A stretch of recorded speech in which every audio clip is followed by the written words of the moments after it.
in every course? What is the most essential work that students have to have in order to move forward? So that's a really critical and important piece to talk about how that update might level up in terms of MTSS for next year. Tier 2, this is a biggie. This might be, it's not the biggest, but it's a pretty big deal.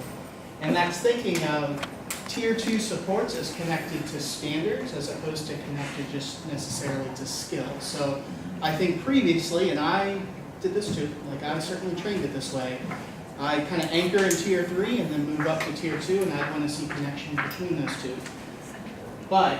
And I think a really nice way to think about it is what's expected in the classroom, this course, this grade level, right here and now.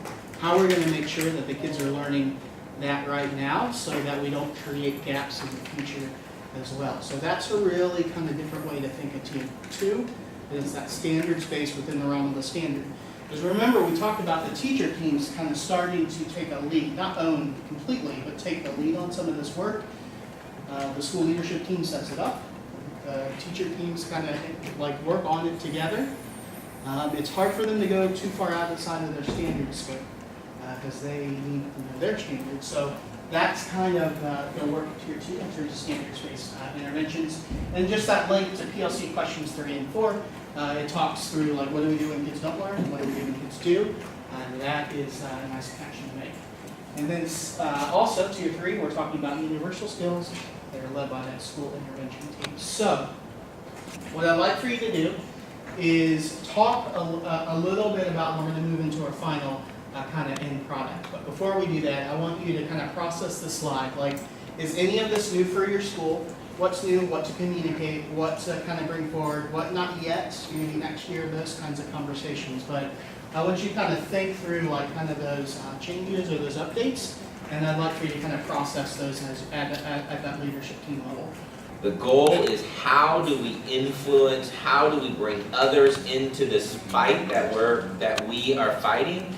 They are on the battlegrounds, but do they feel the urgency? Do they understand the why? So that, as you know, when we think about like the golden circle, we should always start about the why. Why is this happening, and how do we get that into the minds and the belief system of those people that we're working with?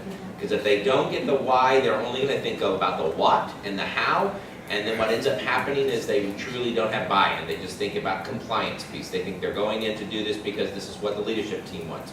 So the more as leaders and as a leadership team, you help other people understand, those that you're leading, help them understand why we're doing what we're doing, that's where true change starts to happen, because you're bringing more people into the work that you're doing.